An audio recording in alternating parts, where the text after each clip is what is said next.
Hi folks. So this is the pre-lab for inference for 2 samples, and this is the tidy version. And as always, we need to start by loading in our packages. So library tidyverse and library infer. Press the play button. And we're going to get my same example data that I'm always using. And we're going to use a bunch of different variables this week, so I'm not going to drop NA values here, but we're probably going to have to stick some drop NA code into some of our pipelines while we're working. So this week we're talking about inference for 2 samples, and what that means is we're doing inference either on 2 proportions or on 2 means, and we're using distributional approximations. So if we're going to do inference about 2 proportions, we're going to use the normal distribution.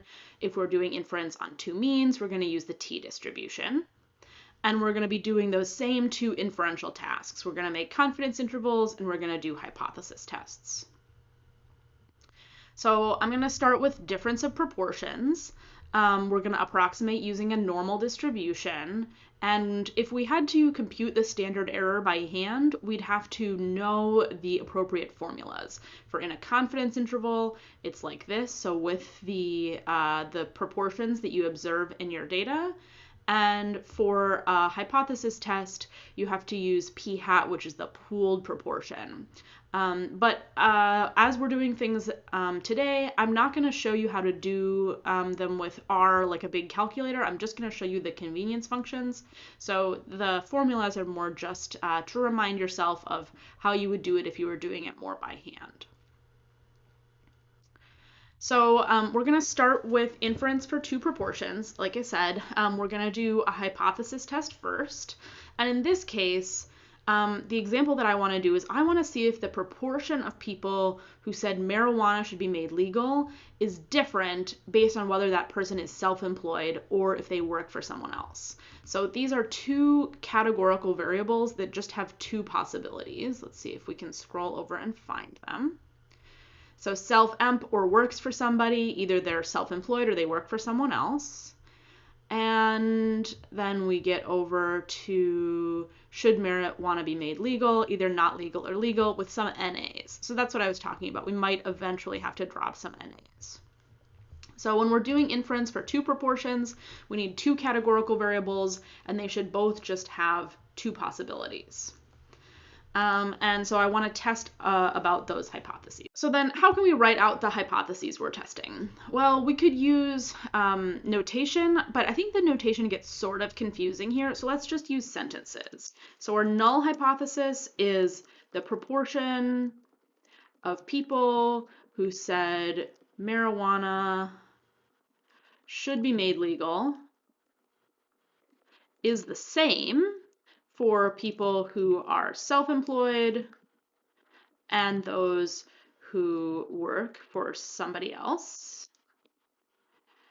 And then our alternative hypothesis, so that's the more interesting one, the one that we kind of secretly hope is true. I'm just going to copy this. The proportion of people who said marijuana should be made legal is different between people who are self-employed and those who work for somebody else. So we always put the boring thing that's got kind of the equality in the null, and then the alternative thing, the thing that would make headlines, it's more interesting in the alternative hypothesis. So we're going to start by finding our observed statistic, the actual proportions, and maybe the actual difference in proportions between those 2 groups. And so that goes back to the lab about analysis for categorical variables. I think that was lab 2. So I would encourage you to pause the video here and see if you can figure out how to do the observed proportions. All right, now I'm going to do it. So I'm going to take my GSS data, and then I'm going to group by, and I'm going to group by both of my variables. So I'm going to say marijuana. Oh man, now I have to remember how that variable is spelled. I thought it was going to help me out here. Oh, should, that's why it's not helping me out. Should marijuana be made legal, comma, and then self emp or works for somebody. So we're going to group by those two things. And then we are going to summarize. We're going to summarize n is equal to n, open paren, close paren. So let's just start off with that. I'm going to control enter here. Okay, so now I've got tons of NAs. So this is somewhere where I want to stick in that drop NA, and I'll drop NA on both of my variables that I'm interested in.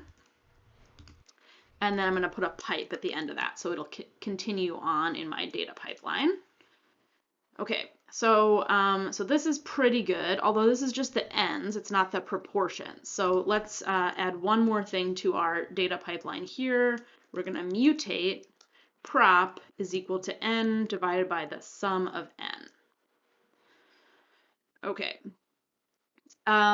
so let's see. We're looking for the proportion of people who thought that marijuana should be made legal based on whether they were self-employed or works for someone else. And we want to know if those proportions are the same.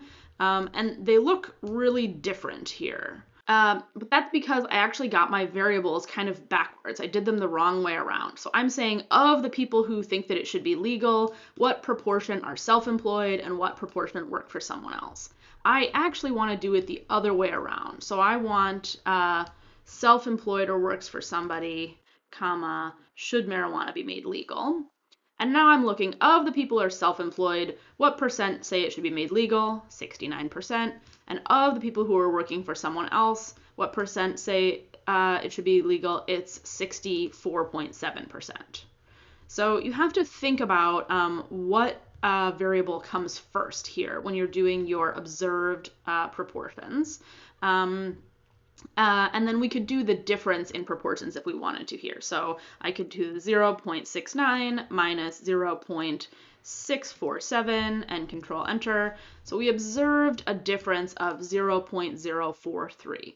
So they're a little bit different, but are they statistically significantly different? And that's what we're going to figure out by doing hypothesis testing. So, so here I'm going to take my GSS data and then I'm going to pipe it into a prop underscore test. So that's the same as I think a couple weeks ago when we were doing it just for one categorical variable. Now we've got two. And my response is, should marijuana be made legal? And then I want to know if that's different between people who are self-employed or people who work for someone else.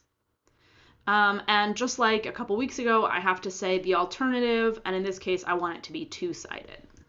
So if I control enter here, I get some output, but I also get like this long message where R is telling me what it did by default. So it says, by default for difference-based statistics, the explanatory variable is subtracted in the order self-employed minus someone else. Is that the way that I did it here? Self-employed minus someone else. Yeah. So if you want it to be more explicit, you should put this order equal self-employed and someone else into your arguments. I'll just stick it in right here. And then if I control enter here, now it doesn't give me that message because I have specified that I want it to do the self-employed people minus the someone else people and the proportions of people who think that marijuana should be made legal. So I have to specify that alternative, and in this case it's two-sided because I want to know if they're equal or not equal. But I no longer have to specify a null proportion, and that's because by default we're testing are those two the same. So I don't need to say anything about a null proportion. Okay, then I was talking about changing that default. I guess I could do it here as well. And then the question is, what is our generic conclusion? So for a hypothesis test, the thing that we want to focus on is the p-value. And in this case, my p-value is 0.349.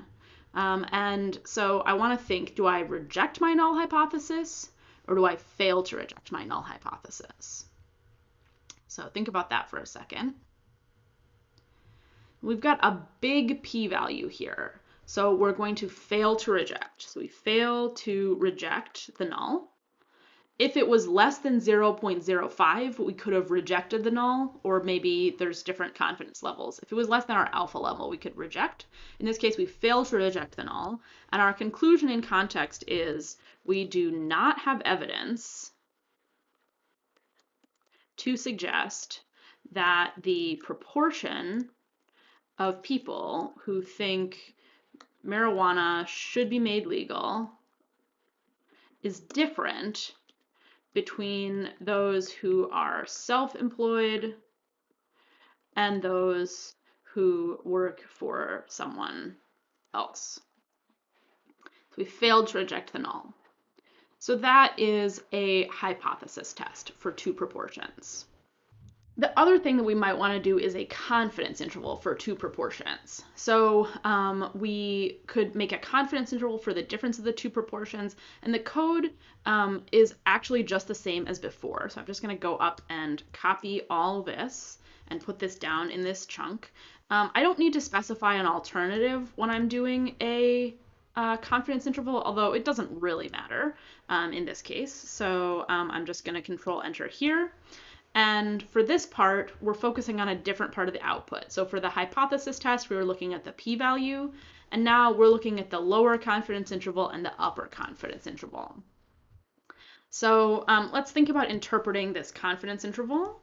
I could say I am 95% confident that the difference in proportions of people who believe marijuana should be made legal is between 1.6% lower and 5% higher for, I don't know, when you have 0 in the interval, it gets really hard to write out your sentence. So I'm 95% confident that, maybe I'll say the proportion of self-employed people who believe marijuana should be made legal is between 1.6% lower and 5% higher than for those who work for someone else. I think that's a pretty good sentence. I'm 95% confident that the proportion of self-employed people who believe marijuana should be made legal is between 1.6% lower and 5% higher than for those who work for someone else. So we're not very confident about what's going on. And so then does the confidence interval agree with that result of the hypothesis test? Yes. We failed to reject the null. So we didn't have evidence that the difference was significant. And now our confidence interval contains 0, so we aren't confident about the difference. So those two things, they're telling you the same thing, it's just in different ways.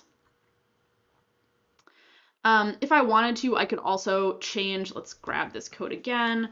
I could change the confidence level. So by default, I did a 95% confidence interval, but if I put a comma in here and then hit tab, it'll say conf level is equal to, and I could change it to like 0.9 for a 90% confidence interval, or 0.8 for an 80% confidence interval, right? So the default is 0.95, but you can specify that.